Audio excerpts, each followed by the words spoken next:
Construction ಮಾಡೋರಿಗೆ insurance ಕಂಪ್ನಿಗಳದ್ದು income 3 month 5,000 ಕಡಿಬೇಡ ಅಂದರೆ ಕಾಯಿನ್ಸ್ ತೊಡ ಇಟ್ಬಿಟ್ಟು ಆರ್ ಡಿ ಕಟ್ಕೊಂಡೋಗಿ. Hi, good morning, welcome back to Vidya Chetan blogs. ಇವತ್ತು ನಾಗರ ಪಂಚಮಿ, ಸೊ ಎಲ್ರಿಗೂ ನಾಗರ ಪಂಚಮಿ ಹಬ್ಬದ ಶುಭಾಶಯಗಳು. ನಮ್ಮನೇಲಿ ನಾಗರ ಪಂಚಮಿ ಗೌರಿ ಹಬ್ಬದಲ್ಲಿ ಮಾಡ್ತೀವಿ. ಸೊ ಇವಾಗೇನು ಮಾಡಲ್ಲ. ಇವತ್ತು ವಿಡಿಯೋ ಏನಕ್ಕೆ ಮಾಡ್ತಿದ್ದೀನಿ ಅಂದರೆ, ಕೆಲವರು ನನ್ನ ವೀಡಿಯೋದಲ್ಲಿ ಅದೇ ಜ್ಯುವೆಲ್ರಿ ವಿಡಿಯೋ ಮಾಡಿದ್ದಾಗ ಕೇಳಿದರು ಇದು ಇನ್ವೆಸ್ಟ್ಮೆಂಟ್ ಪ್ಲ್ಯಾನ್ ಏನಿದೆ ಹೇಳಿ ಅಂತ. ಸೊ ಅದಕ್ಕೆ ಅದರದ್ದೊಂದು ವೀಡಿಯೋ ಮಾಡೋಣ, ಸುಮ್ಮನೆ ಬೇರೆ ಬೇರೆ ವೀಡಿಯೋ ಹಾಕ್ಕೊಂಡು ಹೋಗೋದು ಬೇಡ, ಇದೊಂದು ವೀಡಿಯೋ ಮಾಡಿಬಿಡೋಣ ಅಂತ ಮಾಡ್ತಿದ್ದೀನಿ. ಏನಕ್ಕಂದರೆ ವ್ಯೂವರ್ಸ್ಗೆ ಇರಿಟೇಟ್ ಮಾಡಬಾರ್ದು ಅಂತ ನನ್ನ ಪಾಲಿಸಿ. ಇವಾಗ ಇನ್ವೆಸ್ಟ್ಮೆಂಟ್ ಪ್ಲ್ಯಾನಲ್ಲಿ ಏನಾದರೂ ರಾಂಗ್ ಇದೆ, ಇಲ್ಲ ಮೇಡಮ್ ಈ ಥರ ಮಾಡ್ಬೋದು ಅಂದರೆ ನೀವು ನನಗೆ ಸಜೆಸ್ಟ್ ಮಾಡ್ಬೋದು. ಅದನ್ನು ಫಸ್ಟೇ ಹೇಳ್ಬಿಡ್ತೀನಿ. ನನಗೆ ನೀವು ಸಜೆಸ್ಟ್ ಮಾಡೋದಾದರೂ ಮಾಡಿ, ನನಗೇನು ಗೊತ್ತಾ ನಾನು ನಿಮಗೆ ತಿಳಿಸ್ಕೊಡೋಕೆ ಟ್ರೈ ಮಾಡ್ತೀನಿ ಅಷ್ಟೇ, ಇನ್ನೇನಿಲ್ಲ. ಆಮೇಲೆ ನಾನಂತೂ ಫೈನಾನ್ಷಿಯಲ್ ಎಕ್ಸ್ಪರ್ಟ್ ಅಂತೂ ಅಲ್ಲ. ನನಗೆ ಯಾವ್ದು ಬೆಟರ್ ಅನಿಸುತ್ತೋ ಆ ಥರ ಪ್ಲ್ಯಾನಿಂಗ್ ಮಾಡಿಕೊಂಡು ನಾನು ಮಾಡ್ತಿರೋದು. ಮೈಂಡಲ್ಲಿ ಏನಂದರೆ ಶಾರ್ಟ್ ಟರ್ಮ್ ಇರಬೇಕು, ಮಿಡ್ ಟರ್ಮ್ ಇರಬೇಕು, ಲಾಂಗ್ ಟರ್ಮ್. ಏನು short term, mid term, long term ಅಂದರೆ ನಮಗೆ ಅರ್ಜೆಂಟಾಗಿ ಅಂದರೆ ಏನೋ ಮೆಡಿಕಲ್ ಎಕ್ಸ್ಪೆನ್ಸಸ್ ಬಂತು, ಅಥವಾ ಮಕ್ಳದ್ದು ಖರ್ಚು ಬಂತು, ಅಥವಾ ಮನೆಗೆ ಏನಾದರೂ ಹಬ್ಬ ಬರುತ್ತೆ, ಇಲ್ಲ ನಾವೆಲ್ಲೋ ಟ್ರಿಪ್ ಹೋಗ್ತೀವಿ, ಏನಾದರೂ ಒಂದು ಎಮರ್ಜೆನ್ಸಿ ಫಂಡ್ ಅನ್ನೋದು ಶಾರ್ಟ್ ಟರ್ಮ್. ಅದು ನಮಗೆ ಅರ್ಜೆಂಟ್ ಯಾವಾಗಾದರೂ ಇವಾಗ ಒಂದು 2 ತಿಂಗಳು ಬಿಟ್ಟು ಬೇಕಾಗಿರುತ್ತೆ ದುಡ್ಡು, ಇಲ್ಲ 3 ತಿಂಗಳು ಬಿಟ್ಟು ಬೇಕಾಗಿರುತ್ತೆ ದುಡ್ಡು, ಆ ಥರದ್ದು ಶಾರ್ಟ್ ಟರ್ಮ್. ಮಿಡ್ ಟರ್ಮ್ ಅಂದರೆ ನನಗೆ ಈ ದುಡ್ಡು ಇನ್ನೊಂದು 2 ವರ್ಷ ಆದಮೇಲೆ ಬೇಕು ಅನ್ನೋದಾದರೆ ಮಿಡ್ ಟರ್ಮ್. ಲಾಂಗ್ ಟರ್ಮ್ ಅಂದರೆ ನಾವು ಏನಿವಾಗ ಪೋಸ್ಟಲ್ ಪೇಮೆಂಟ್ ಕಟ್ತೀವಿ ಎಷ್ಟೊಂದು, ಅಥವಾ LIC, ಅದೆಲ್ಲ ಏನಂದರೆ ಅದು ಲಾಂಗ್ ಟರ್ಮ್, ತುಂಬ ವರ್ಷಗಳು ವೆಯ್ಟ್ ಮಾಡಬೇಕು, ಅದು ಬರುತ್ತೆ. ಆ ಥರ ಇರೋದು 3 ಟರ್ಮ್ ಅನ್ನೋದು ಇದು ಮಾಡ್ಕೊಳ್ಳಿ. ಆಮೇಲೆ ಇನ್ನೊಂದು ಏನಂದರೆ ಸೇವಿಂಗು ಮತ್ತು ಇನ್ವೆಸ್ಟ್ಮೆಂಟು ಬೇರೆ ಬೇರೆ.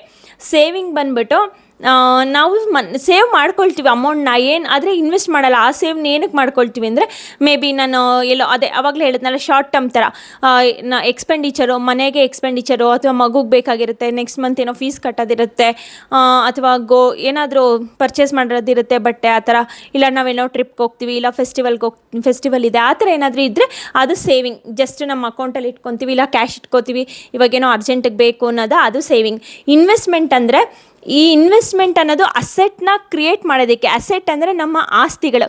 ಸಿಂಪಲಾಗಿ ಹೇಳ್ಬೇಕಂದ್ರೆ ಅಸೆಟ್ ಅಂದರೆ ಆಸ್ತಿ. ಆ ಆಸ್ತಿಗಳನ್ನ ಕ್ರಿಯೇಟ್ ಮಾಡೋದಕ್ಕೆ ಏನು ಇನ್ವೆಸ್ಟ್ ಮಾಡ್ತೀವಲ್ಲ ಅದೇ ಇನ್ವೆಸ್ಟ್ಮೆಂಟು. ನಮ್ಮದು ಇನ್ವೆಸ್ಟ್ಮೆಂಟು ಯಾವ ಥರ ಮಾಡ್ತಿದ್ದೀವಿ ಅಂತ. ಆ್ಯಕ್ಚುಲಿ ಇವಾಗ ನಮ್ಮಿಬ್ಬರಲ್ಲಿ ನಾನಾಗಲಿ ಚೇತನಾಗಲಿ ಒಬ್ಬರೇ ದುಡಿತಿರೋದು. ಸದ್ಯಕ್ಕೆ ನಾನಂತೂ ಜಾಬ್ಗೆ ಹೋಗ್ತಿಲ್ಲ. ಇವಾಗ ಹೋಗಬೇಕಂತ ಪ್ಲ್ಯಾನ್ ಇದೆ. ಪಾಪಗೆ 1 ಇಯರ್ ಅಥವಾ 1.5 ಇಯರ್ ಆಗಿಬಿಡ್ಲಿ, ಹೋಗೋಣ ಅಂದ್ಕೊಂಡಿದ್ದೀನಿ. ಅಷ್ಟರಲ್ಲಿ ಯಾವ್ದಾದ್ರು ಜಾಬ್ ಆದರೆ ಆಯಿತು, ಇಲ್ಲ ಅಂದರೆ ಪ್ರೈವೇಟ್ಗೆ ಅಂತೂ ಕನ್ಸಿಡರ್ ಮಾಡ್ಕೊಂಡಿದ್ದೀನಿ. ಅದಾದಮೇಲೆ ಸ್ವಲ್ಪ ವರ್ಷ ಆದಮೇಲೆ ನಾನು ಓನ್ ಬಿಸ್ನೆಸ್ ಮಾಡಬೇಕು ಅನ್ನೋದು ಪ್ಲ್ಯಾನಿಂಗ್ ಇದೆ. ಏನು ಕೆಲಸ ಮಾಡ್ತೀನಿ ಅಂತ ಸಿಂಪಲಾಗಿ ಹೇಳ್ಬಿಡ್ತೀನಿ. ಕೆನರಾ ಬ್ಯಾಂಕಲ್ಲಿ ಮ್ಯಾನೇಜರು, ಅವ್ರು ಸಿಂಡಿಕೇಟಲ್ಲಿದ್ದರು, ಇವಾಗ ಮರ್ಜ್ ಆದಮೇಲೆ ಕೆನರಾ ಬ್ಯಾಂಕಲ್ಲಿದ್ದಾರೆ. ಕೆನರಾ ಬ್ಯಾಂಕಲ್ಲಿ ಮ್ಯಾನೇಜರು. ಸೊ ಸ್ಯಾಲ್ರಿ ಎಲ್ರಿಗೂ ಗೊತ್ತಿರುತ್ತೆ, ಡೀಸೆಂಟ್ ಸ್ಯಾಲ್ರಿ, ಏನು ತುಂಬ ಐಯೂ ಇಲ್ಲ, ತುಂಬ ಲೋನು ಇಲ್ಲ. ಇದು ಲೈಕ್ RBI ಅಂಡರು ಮತ್ತು ಪಬ್ಲಿಕ್ ಸೆಕ್ಟರ್ ಅಂಡರ್ಟೇಕಿಂಗು ಕೆನರಾ ಬ್ಯಾಂಕು, ಅಂದರೆ central government job. But still ಏನಂದರೆ ಇವಾಗ ಬೇರೆ ಇನ್ಕಮ್ ಅಂದರೆ ಎಕ್ಸ್ಟ್ರಾ ಅಮೌಂಟ್ ಏನು ಬರೋದಿಲ್ಲ. ಏನು ಇವರಿಗೆ ಸ್ಯಾಲ್ರಿ ಅಮೌಂಟ್ ಬರುತ್ತಲ್ಲ ಅಷ್ಟೇ. ಅದು ಬಿಟ್ಟು ಏನೋ ಅಲ್ಲಿ ದುಡ್ಡು ಬಂತು, ಇಲ್ಲಿ ದುಡ್ಡು ಬಂತು, ಅವ್ರು ಯಾರೋ ಕೊಟ್ಟರು, ಸಿಂಪಲಾಗಿ ಹೇಳ. ಇನ್ನೊಂದು ಹಂಗಾಮಿ ದುಡ್ಡು ಅಂತೂ ಯಾವುದೂ ಇಲ್ಲ. ನಾವು ಇಲ್ಲಿವರೆಗೂ ಏನು ಮಾಡ್ಕೊಂಡಿದ್ದೀನ ಅದೆಲ್ಲ ಕಷ್ಟಪಟ್ಟು ಪ್ರತಿ ತಿಂಗಳು ಅವ್ರದ್ದು ಏನು ದುಡ್ದಿದ್ದೀರಲ್ಲ ಆ ದುಡ್ಡಲ್ಲೇ ಮ್ಯಾನೇಜ್ ಮಾಡ್ಕೊತ ಹೋಗ್ತಾ ಇರೋದು ನಾನು. ಏನಂದರೆ ಇಲ್ಲೇ ಇನ್ವೆಸ್ಟ್ಮೆಂಟ್ ಹೇಗೆ ಅಂದರೆ, ನಾವು ಯಾವುದೋ ಒಬ್ರು ಏನೋ ಮಾಡಿದ್ರು ನಾನು ಅದಕ್ಕೆ ಮಾಡ್ತೀನಿ ಅನ್ನೋದಕ್ಕಿಂತ ದುಡ್ಡನ್ನ ಬೆಳೆಸೋದು. ಎಕ್ಸಾಂಪಲ್ಗೆ ಇದು ಹೇಳ್ತೀನಿ. ನಮ್ಮ ಹತ್ರ ಇನ್ನೂ ದುಡ್ಡಿರಲ್ಲ. ನಾವೇನು ಮಾಡ್ತೀವಿ, ಒಂದು 30 ಲಕ್ಷ ಇರುತ್ತೆ ಒಂದು ಸೈಟ್ ತೊಗೊಳೋದಕ್ಕೆ. ತೊಗೊಂಬಿಟ್ಟು ಇನ್ನು ಮಿಕ್ಕಿದ್ದನ್ನು ಲೋನ್ ಮಾಡಿಸ್ಕೊಂಡು ನಾವೇನು ಮಾಡ್ತೀವಿ, ಅದರಲ್ಲಿ ಕೆಳಗಡೆ ಮನೆ ಬಾಡಿಗೆ ಬಿಟ್ಬಿಟ್ಟು ಫುಲ್ಲು ಡೂಪ್ಲೆಕ್ಸ್ ಕಟ್ಕೊಂಡ್ಬಿಡ್ತೀವಿ. ಆ್ಯಕ್ಚುಲಿ ನಮ್ಮ ಹತ್ರ ಡೂಪ್ಲೆಕ್ಸ್ ಕಟ್ಕೊಂಡು ಆರಾಮಾಗಿರೋಷ್ಟು ದುಡ್ಡೇ ಇರೋಲ್ಲ. ಅಂದರೆ ನಮಗೇನು ಒಂದು ಸ್ಯಾಲ್ರಿ ಒಂದು 60-70 ಸಾವಿರ ಬರ್ತಿದೆ ಅಂದ್ಬಿಟ್ಟು ನಾವು ಆರಾಮಾಗಿ ಕಟ್ಟಿಸ್ಕೋತೀವಿ. ಆದರೆ 60-70 ಸಾವಿರ ಸಂಬಳ ಅಂದ್ಕೊಳ್ಳಿ. ಆದರೆ ನಾವು ಲೋನ್ ಇಲ್ಲಿ ಎಷ್ಟು ಹಾಕ್ಸ್ಕೊಂಡಿರ್ತೀವಿ ಡೂಪ್ಲೆಕ್ಸ್ ಮನೆ ಕಟ್ಟೋದಕ್ಕೆ, ಡೂಪ್ಲೆಕ್ಸು ಮತ್ತು ಕೆಳಗಡೆ ಒಂದು ಸಿಂಗಲ್ ಒಂದು 2 BHK ಮನೆ ಮಾಡೋಕ್ಕಾದ್ರೂ ಒಂದು ಹತ್ರ ಒಂದು ಮಿನಿಮಮ್ ಅಂತಲೇ ಅಂದ್ಕೊಳ್ಳೋಣ, ಒಂದು 70 ಲಕ್ಷ, 70-80 ಲಕ್ಷ. 70-80 ಲಕ್ಷಕ್ಕೆ ಒಂದು 55 ಸಾವಿರ ಆದರೂ EMI ಇರುತ್ತೆ. ಬಟ್ ನಾವೇನು ಮಾಡಿರ್ತೀವಿ ಗೊತ್ತಾ, ಅಲ್ಲಿ 50 ಸಾವಿರ EMIನ ನಮ್ಮ ಸ್ಯಾಲ್ರಿ ಅಮೌಂಟಲ್ಲಿ ಕಟ್ಟೋಕ್ಕೆ ಟ್ರೈ ಮಾಡ್ತಾ ಇರ್ತೀವಿ. ನಾವು ಬರೀ ಸ್ಯಾಲ್ರಿ ಅಮೌಂಟಲ್ಲಿ ಲೋನ್ ತೀರಿಸ್ಕೊತ ಕೂತ್ಕೊಂಡ್ರೆ ಅಂದರೆ ಎಷ್ಟು ವರ್ಷ ಅಲ್ಲಿ ಕೊಟ್ಟಿರೋ ಅಷ್ಟು ವರ್ಷಗಳು ನಾವು ಲೋನ್ ತೀರ್ಸ್ಕೊಂತ ಕೂತ್ಕೋಬೇಕಾಗತ್ತೆ. ಆಮೇಲೆ ನಾವು ನೆಮ್ಮದಿಯಾಗಿರೋಕ್ಕೂ ಆಗಲ್ಲ ಆ ಮನೇಲಿ. ಬರೀ ಬಂದಿದ್ದ ದುಡ್ಡೆಲ್ಲ EMIಗೆ ಹೋಗ್ತಾ ಇರುತ್ತೆ. ನಮಗೆ ಬೇರೆ ಕಡೆ ಡೈವರ್ಟ್ ಮಾಡೋಕ್ಕೆ ಆಗಲ್ಲ ಫಂಡ್ನ. ಏನಕ್ಕಂದರೆ ನಮ್ಮ ಹತ್ರ ಮಲ್ಟಿ ಸೋರ್ಸ್ ಆಫ್ ಇನ್ಕಮ್ ಇರಲ್ಲ. ಮಲ್ಟಿ ಸೋರ್ಸ್ ಆಫ್ ಇನ್ಕಮ್ ಬರೋರು ಆರಾಮಾಗಿ ಡುಪ್ಲೆಕ್ಸ್ ಕಟ್ಕೊಂಡು ಆರಾಮಾಗಿರ್ಬೋದು. ನಮ್ಮ ಹತ್ರ ಬಂದಿಲ್ಲ ಅಂದರೆ ಅದು ಯೂಸ್ ಇಲ್ಲ. ಅದ್ರ ಬದಲು ನಾವೇನು ಮಾಡ್ಬೋದು, ಒಂದು ರೆಂಟೆಡ್ ಹೌಸ್ ಮಾಡ್ಕೋಬೋದು. ಅಂದರೆ ನಾನು ಪ್ರಿಫರ್ ಮಾಡೋದು ಯಾವಾಗಲೂ ಅದೇ ರೀತಿ.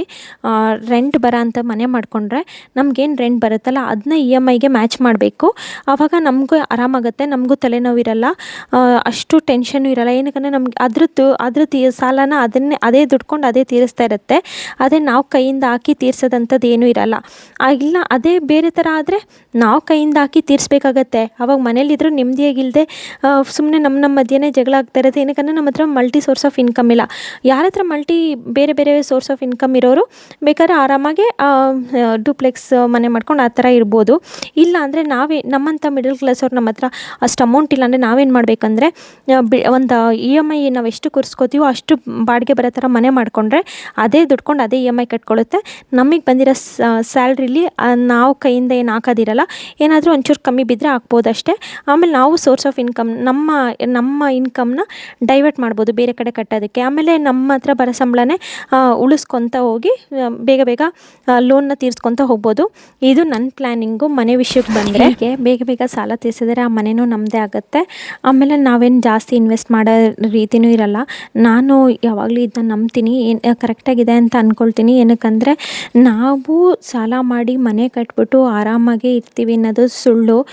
ಅದೇ ನಮಗೆ ಏನಾದರೂ ಇರೋ ಬಿಲ್ಡಿಂಗಲ್ಲಿ ನಮಗೆ ಅಷ್ಟು ರೆಂಟ್ ಬರ್ತಿದೆ, EMIನ ಮ್ಯಾಚ್ ಮಾಡೋ ಅಷ್ಟು ಅಂದರೆ ಬಿಡಪ್ಪ, ಒಂದು ಅಕಸ್ಮಾತ್ ಏನೋ ಹೆಚ್ಚು ಕಮ್ಮಿ ಆಗಿ ಒಂದು ತಿಂಗಳು ರೆಂಟಿಂದು ಒಂದು ಸ್ವಲ್ಪ ಹೆಚ್ಚು ಕಮ್ಮಿ ಆದ್ರೂ ನಮ್ಮ ಕೈಯಿಂದ ಹಾಕ್ಕೊಂಡು ಆರಾಮಾಗಿ ಮ್ಯಾನೇಜ್ ಮಾಡ್ಬೋದು. ಅದೇ ಏನೂ ಇಲ್ಲ, ಒಂದು 10-20 ಸಾವಿರ ಅಷ್ಟೇ ಬರ್ತಿದೆ ಬಿಲ್ಡಿಂಗಲ್ಲಿ, ಇನ್ನು ಮಿಕ್ಕಿದೆಲ್ಲ ಒಂದು 30-40 ಸಾವಿರ ನಮ್ಮ ಕೈಯಿಂದ ಹಾಕೋದಾದರೆ ತುಂಬ ಕಷ್ಟ ಆಗುತ್ತೆ. ಅದು ಹೆಂಗಾಗ್ಬಿಡುತ್ತೆ ಗೊತ್ತಾ, ನಾವು ಬರೀ EMI ಕಟ್ಟೋದು ಅಷ್ಟೇ ಯೋಚನೆ ಮಾಡ್ತಿರ್ತೀವಿ, ಸಾಲ ತೀರ್ಸೋದನ್ನ ಬೇಗ ಯೋಚನೆ ಮಾಡೋಕ್ಕೆ ಆಗಲ್ಲ. ಏನಕ್ಕಂದರೆ ನಮ್ಮ ಹತ್ರ ಬೇರೆ ಸೋರ್ಸ್ ಆಫ್ ಇನ್ಕಮ್ ಇಲ್ಲ. ಇದ್ದರೆ ಬಿಡಿ, ಅಕಸ್ಮಾತ್ ಇಲ್ಲಿ EMI ಹೋಗ್ತಿರುತ್ತೆ, ಬೇರೆ ಸೋರ್ಸ್ ಆಫ್ ಇನ್ಕಮ್ನ ಸೇವ್ ಮಾಡಿ ಅದನ್ನ ತಿರ್ಗಾ ತೊಗೊಂಬಂದು ಇಲ್ಲಿ ಲೋನ್ ಬೇಗ ಕಟ್ಕೋಬೋದು. ನಮ್ಮ ಹತ್ರ ಇಲ್ಲ ಅಂದರೆ ಏನು ಮಾಡೋದು? ನಾನು ಇದು ಯಾರಿಗೆ ಪರ್ಟಿಕ್ಯುಲರಾಗಿ ಹೇಳ್ತಿದ್ದೀನಿ ಅಂದರೆ, ಯಾರಿಗೆ ಮಲ್ಟಿ ಸೋರ್ಸ್ ಆಫ್ ಇನ್ಕಮ್ ಇಲ್ಲ, ಬರೀ ಒಂದು ಸ್ಯಾಲ್ರಿ ಮೇಲೆ ಡಿಪೆಂಡ್ ಆಗಿ ಮಾಡ್ತಿದ್ದಾರಲ್ಲ ಅವ್ರಿಗೆ ಹೇಳ್ತಿದ್ದೀನಿ. ಒಂದು ಸ್ಯಾಲ್ರಿ ಮೇಲೆ ಡಿಪೆಂಡ್ ಆಗಿಬಿಟ್ಟು ಸುಮ್ಮನೆ ಹೋಗ್ಬಿಟ್ಟು ದೊಡ್ಡ ಮನೆ ಕಟ್ಬಿಟ್ಟು ನಾವು ಒಬ್ಬರೇ ಆರಾಮಾಗಿರ್ತೀವಿ ಅನ್ನೋದು ಸುಳ್ಳು. ಅದಕ್ಕೇ ನೋಡಿ ಇನ್ವೆಸ್ಟ್ ಮಾಡಿ. ದುಡ್ಡನ್ನ ದುಡಿಸ್ಬೇಕಂದ್ರೆ ಇದೇ ರೀತಿ ದುಡಿಸ್ಬೇಕು. ನಮ್ಮ ಕೈಯಿಂದ ಆಗ್ತೇನೆ ಅದೇ ದುಡ್ಕೊಂಡು ಅದೇ ಸಾಲ ತೀರಿಸ್ಕೊಳ್ಳೋ ಥರ ಮಾಡ್ಕೋಬೇಕು.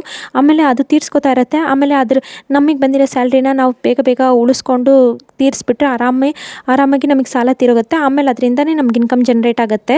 ಅದಕ್ಕೋಸ್ಕರ ಇದನ್ನ ಹೇಳ್ತಿರೋದು ನಾನು. ಕನ್ಫ್ಯೂಷನಲ್ಲಿ ಹೇಳಿದರೆ ಕನ್ಫ್ಯೂಷನ್ ನಾನು ಮಾಡ್ಕೊಂಡಿಲ್ಲ, ಬಟ್ ನಾನು ಹೇಳೋದು ನಿಮಗೇನಾದರೂ ಕನ್ಫ್ಯೂಸ್ ಆಗಿದ್ದರೆ ಸ್ವಲ್ಪ ಸ್ಲೋ ಮಾಡಿಬಿಟ್ಟು ವಿಡಿಯೋ ನೋಡಿ. ಇಲ್ಲ ನನಗಿದ್ರೆ ಇಂಟ್ರೆಸ್ಟ್ ಇಲ್ಲ ಅಂದರೆ ವಿಡಿಯೋನ ಸ್ಪೀಡಲ್ಲಿ ಮಾಡ್ಕೊಂಡು ಹೋಗಿ, ಆಯಿತಾ? ಇಷ್ಟು ಹೇಳೋದು. ಇದು ಯಾರಾದರೂ ಹೋಮ್ ಕನ್ಸ್ಟ್ರಕ್ಷನ್ ಮಾಡೋರಿಗೆ, ಮನೆ ತೊಗೊಳ್ಳೋರಿಗೆ ಹೇಳ್ತಿರೋದು. ಏನಕ್ಕಂದರೆ ನಮ್ಮ ಹತ್ರ ಅಷ್ಟೊಂದು ದುಡ್ಡೇ ಇರೋಲ್ಲ.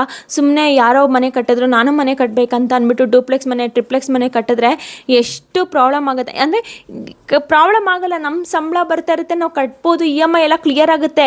ಬಟ್ ಏನು ಗೊತ್ತಾ, ಲೈಫಲ್ಲಿ ಅದೊಂದೇ ಅಸೆಟ್ ಮಾಡೋಕ್ಕಾಗುತ್ತೆ, ಬೇರೆ ಅಸೆಟ್ ಮಾಡೋಕ್ಕಾಗಲ್ಲ. ಬಟ್ ಈ ಥರ ಪ್ಲ್ಯಾನ್ ಮಾಡಿದಾಗ ಏನಾಗುತ್ತೆ, 10 ವರ್ಷಕ್ಕೆ ನಾನು ಆ ಮನೆ ಕ್ಲಿಯರ್ ಮಾಡಿಕೊಂಡು, ಅದು ಒಬ್ಬರು ಸ್ಯಾಲ್ರಿ ಮೇಲೆ ಹೇಳಿದ್ದು, ಅಕಸ್ಮಾತ್ ಇಬ್ಬರು ಸ್ಯಾಲ್ರಿ ಅಂತ ನಾನು ಹೇಳಿಲ್ಲ, ಅಕಸ್ಮಾತ್ ಒಂದು 10 ವರ್ಷಕ್ಕೆ ಆ ಮನೆದು ಕ್ಲಿಯರ್ ಮಾಡ್ಕೊಂಡ್ಬಿಟ್ರೆ ತಿರ್ಗಿ ಅದರಲ್ಲಿ ದುಡ್ಡು ಬೇಕಾದ್ರೆ ಮಾರ್ಕೋಬೋದು, ಇಲ್ಲ ಇಟ್ಕೋಬೋದು. ಇನ್ನು 10 ವರ್ಷ ಆದಮೇಲೆ ನಾವು ಬೇರೆ ಕಡೆ ಡೈವರ್ಷನ್ ಏನಾದರೂ ಮಾಡ್ಕೋಬೋದು.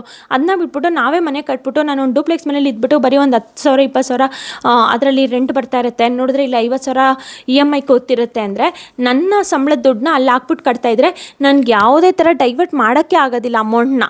ಆ ಥರ ಈ ವಿಷಯಕ್ಕೆ ನಾನು ಆ್ಯಕ್ಚುಲಿ ಮನೆದು ತೊಗೊಂಡು ಹೇಳಿದ್ದಷ್ಟೇ.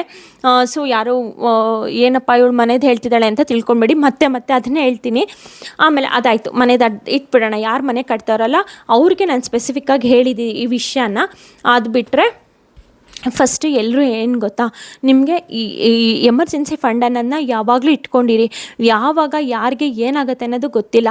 ಆಮೇಲೆ ಇನ್ಶೂರೆನ್ಸು ಮಾಡಬೇಕಾದ್ರೆ ನಾನು ಪರ್ಟಿಕ್ಯುಲರಾಗಿ ಇನ್ಶೂರೆನ್ಸ್ ಬಗ್ಗೆ ಮಾತಾಡಬೇಕಂದ್ರೆ ನಾನು ಯಾವುದೊಂದು ಸ್ಪೆಸಿಫಿಕ್ಕಾಗಿ ಹೇಳಲ್ಲ. ನೀವು ಯಾರಾದರೂ ಚೆನ್ನಾಗಿ ತಿಳ್ಕೊಂಡಿರೋರಿದ್ದರೆ ಅಥವಾ ನಿಮಗೆ ಏನಾದರೂ ಕ್ಯೂರಿಯಾಸಿಟಿ ಇದ್ದರೆ ಎವ್ರಿ ಇಯರ್ RBIದು ಎಷ್ಟು ಇನ್ಕಮ್ ಇದೆ, ಇನ್ಶೂರೆನ್ಸ್ ಕಂಪ್ನೀಸ್ದು ಎಷ್ಟು ಇನ್ಕಮ್ ಇದೆ ಅಂತ ಹೋಗಿ ಚೆಕ್ ಮಾಡಿ, ಗೊತ್ತಾಗುತ್ತೆ.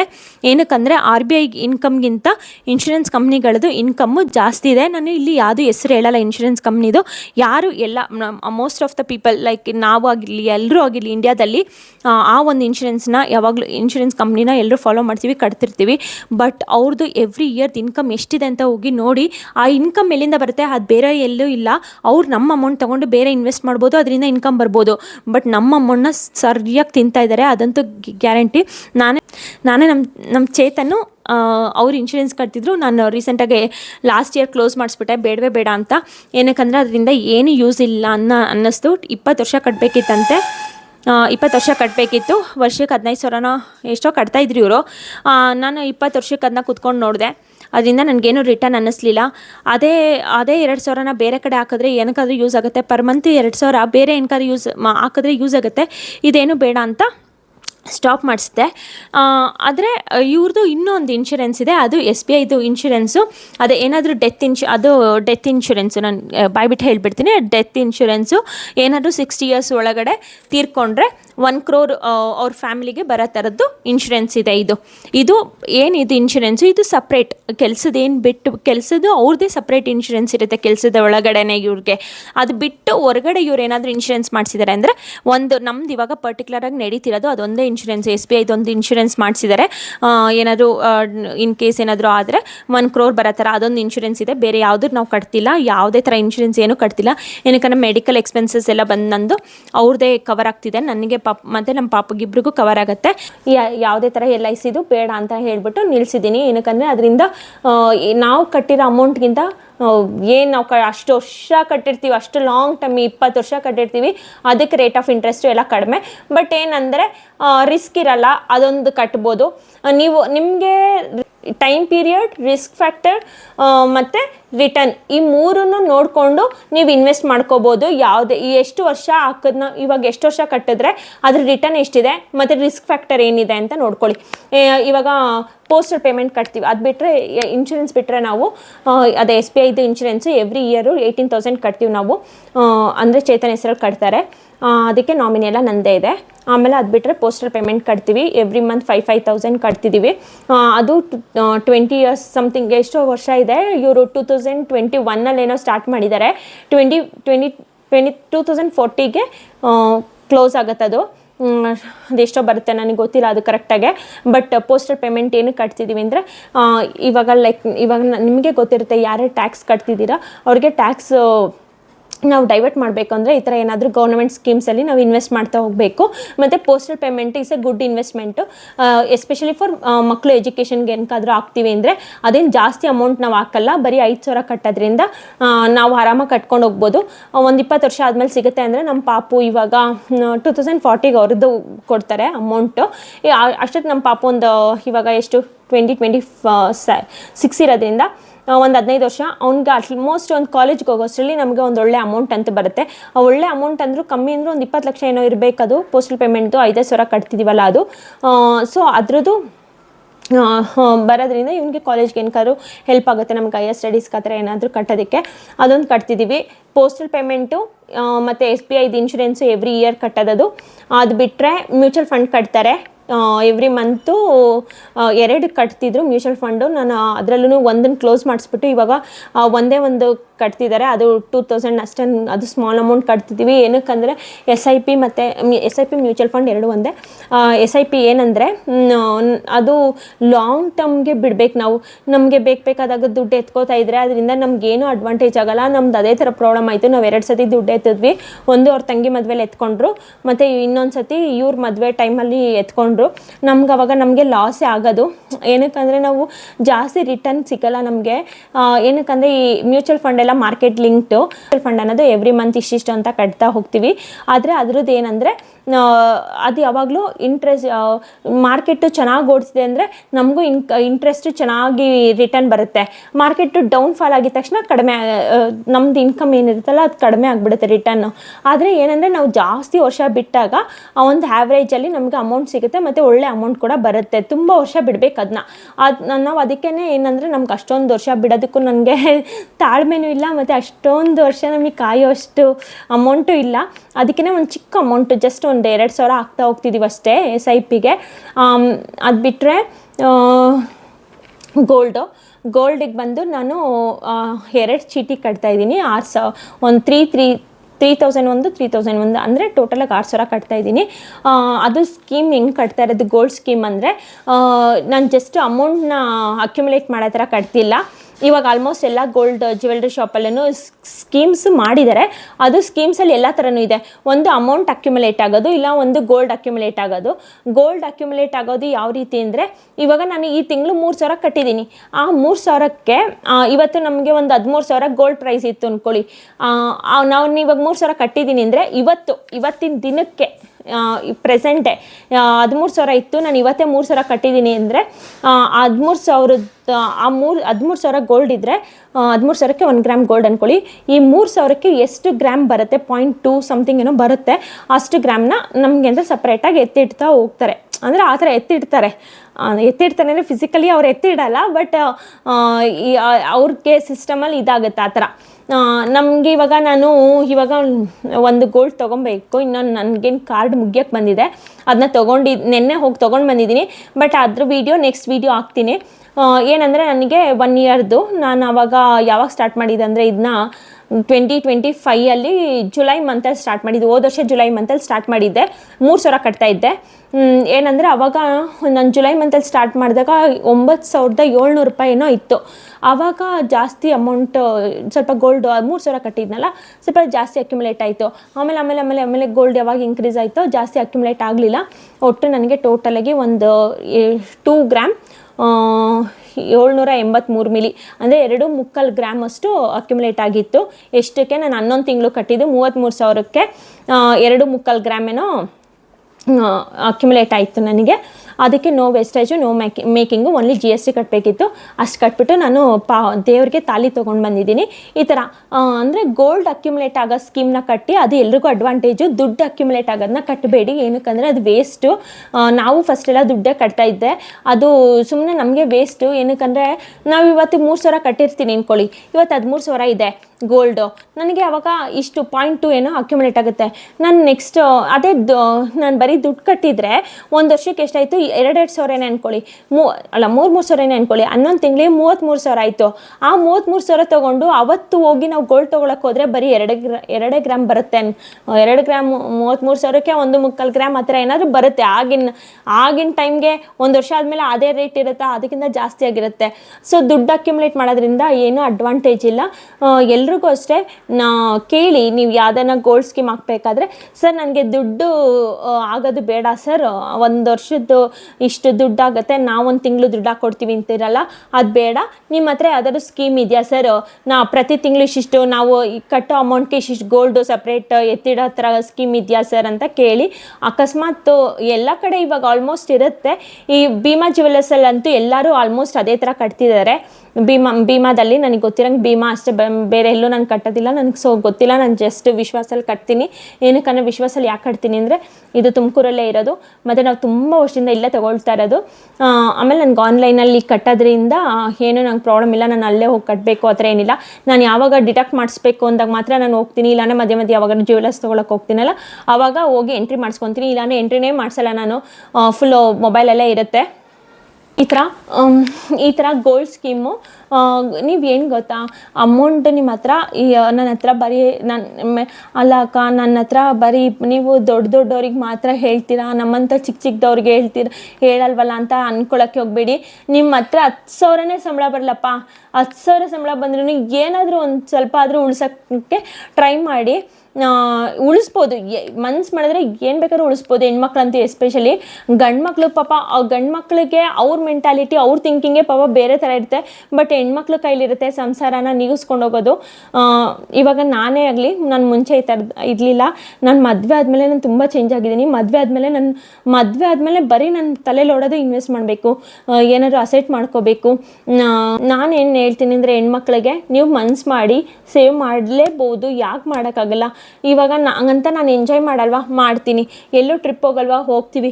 ನಮ್ಮಷ್ಟು ನನಗೆ ಆಸೆ ಏನು ಗೊತ್ತಾ, ಈ ಅಸೆಟ್ ಒಂದು ಕಡೆ ಆದರೆ ಎಷ್ಟು ಬೇಕೋ ಅಷ್ಟು ಮಾಡ್ಬೇಕು ಅನ್ನೋದು ಅಷ್ಟೇ ನನ್ನ ತಲೆಯಲ್ಲಿರೋದು. ನನ್ನ ಮಗು ಹಂಗಂತ ತುಂಬ ಇವಾಗ ಬೇರೆಯವರೆಲ್ಲ ಮಾಡ್ತಾರಲ್ಲ, ಲೈಕ್ ಮಿನಿಸ್ಟರ್ಸ್ ಎಲ್ಲ, ಆ ಥರ ಮಾಡಬೇಕಂತ ನನಗೆ ಆಸೆ ಇಲ್ಲ.